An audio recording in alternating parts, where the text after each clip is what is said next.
Bonjour à toutes et à tous, aujourd'hui on se retrouve pour un tuto ou plutôt une construction d'un lance-pierre en bois. Donc je ne me souviens plus du constructeur ni du nom du lance-pierre, donc je vous le mettrai juste ici. Et vous n'avez plus qu'à cliquer sur la photo et le télécharger, puis le couper comme je viens de le faire ici. Vous aurez besoin ensuite de deux petites plaquettes de contreplaqué. Bon, moi j'ai pris de la couleur marron pour que ce soit plus esthétique, mais vous pouvez prendre autre chose. Et d'une planche de bois. Donc c'est la même que dans The Baby Dragon. Donc c'est à peu près du 7 mm je crois. Donc voilà. Ensuite vous allez prendre vos deux petites plaquettes et les coller de la taille de votre lance-pierre. Les coller deux plaquettes des deux côtés de la planche. Et donc ça va vous donner quelque chose comme ça. Donc là vous avez recopié le dessin de votre lance-pierre et collé deux plaquettes de contreplaqué sur votre planche de bois. Donc maintenant vous n'avez plus qu'à scier et on se retrouve juste après.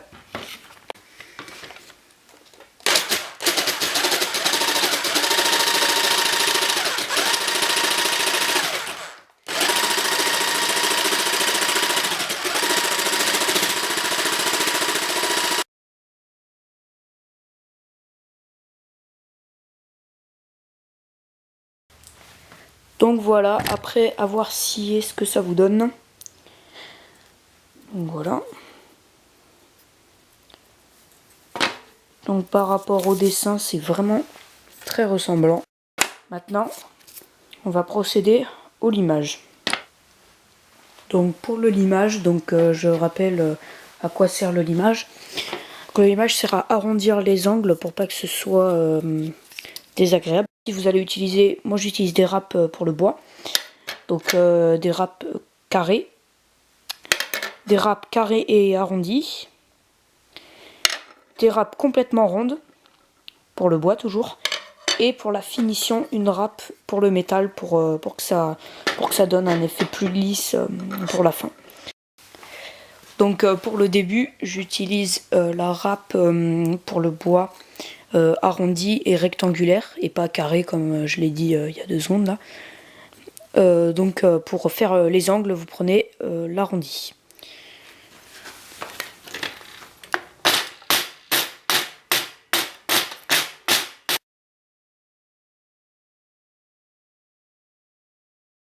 Donc voilà ce que ça donne après avoir limé. Tous les angles sont arrondis. Voilà, comme je vous l'avais dit, ça donne un petit effet esthétique parce que ça enlève et ça ne laisse qu'au milieu. Donc c'est carrément plus beau qu'avant. Donc alors ensuite, on va procéder au ponçage. Donc pour ceux qui ne connaissent pas, le ponçage sert à enlever tout le grain, tout ce qui râpe. Donc moi j'utilise une cale à poncer, mais si vous avez autre chose, utilisez. Hein. Donc moi c'est avec un scratch, et mais c'est vraiment pas mal, ça marche bien, c'est ce que j'utilise d'habitude et ça marche très bien. Donc comme vous pouvez le voir, ce lance-pierre a beaucoup d'arrondis, de ronds. Donc quand vous avez une cale à poncer comme la mienne, comme celle-ci, quand vous venez poncer avec quelque chose de carré comme ceci, c'est pas super, si vous voyez ce que je veux dire. Donc j'ai trouvé une petite technique. Vous prenez votre cale à poncer et un morceau de bois, un rondin de bois. Donc attendez, je vais faire un petit focus. Attendez. Voilà. Donc vous prenez votre petit rondin de bois, comme ceci, que vous venez couper à peu près à la largeur de votre cale à poncer. Donc, moi c'est un scratch, donc c'est super facile à enlever. Ensuite vous venez l'enrouler autour de votre papier à poncer, autour de votre rondin de bois, pardon. Essayez de le faire le plus serré possible. Voilà, je l'ai pas super bien fait, mais c'est censé vous donner quelque chose comme ceci.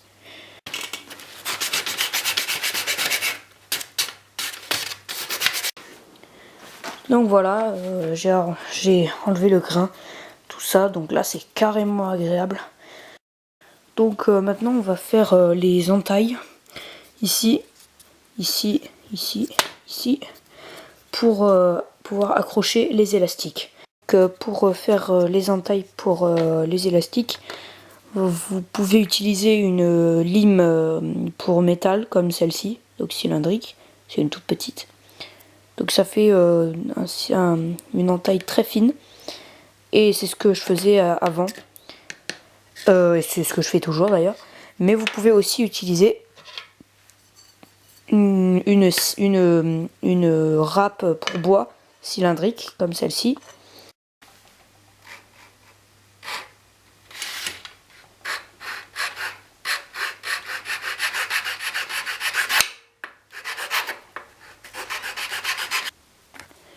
Donc voilà, une fois que vous avez limé, ça vous donne quelque chose comme ceci.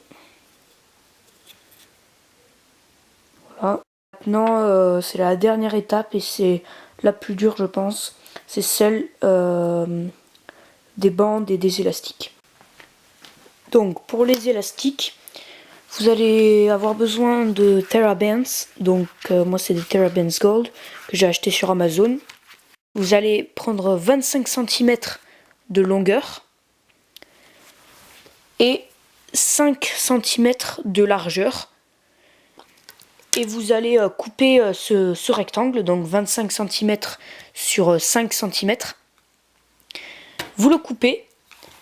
Ensuite, sur chaque côté, vous allez faire une marque à 2 cm.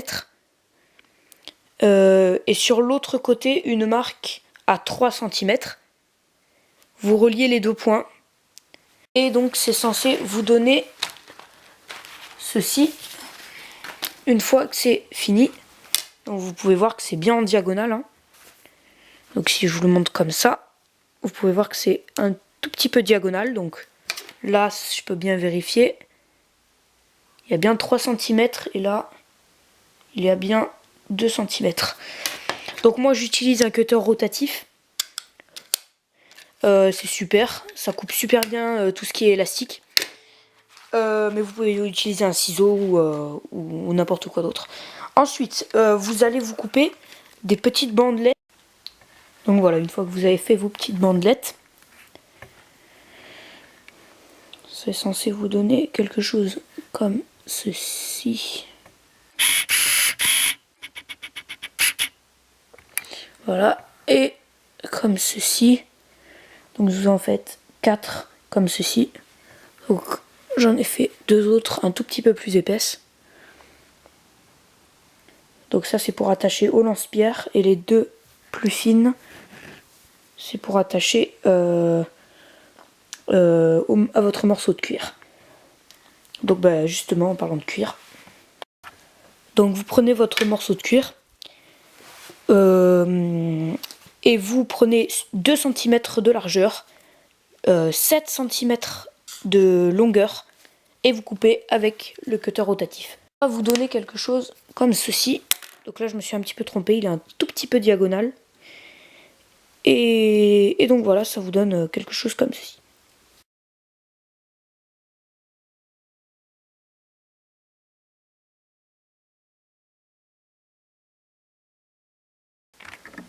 Donc voilà ce que ça donne une fois que vous attachez vos bandes à votre lance-pierre et à votre morceau de cuir. Donc voilà, vous avez fini votre lance-pierre. Donc avec ce lance-pierre, il faut tirer, vous visez jusqu'à la bouche, jusqu'à la coin de votre bouche, et ensuite vous tirez en tendant jusqu'à votre épaule. Et donc là je tire avec des billes pour les enfants là, parce que j'ai plus de plomb. J'ai plus de plomb.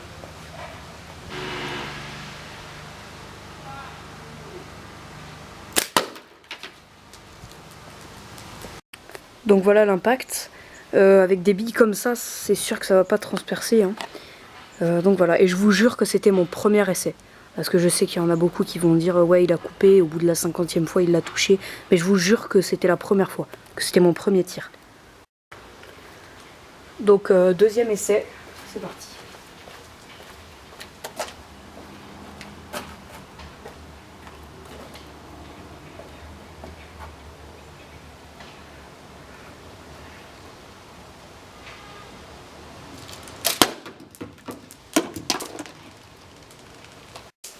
Premier test.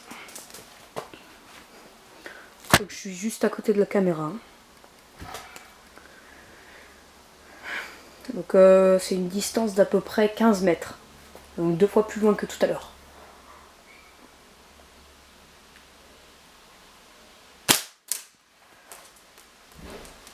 Complètement à côté, je l'avoue.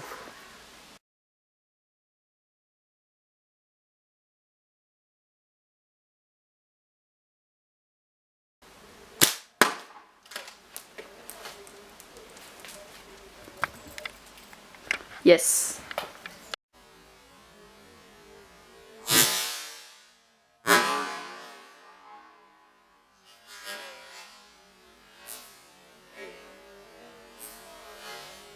Vous pouvez aussi lui ajouter quelques touches plus esthétiques en lui ajoutant du vernis ou lui donner quelques petits motifs en plus avec une lime.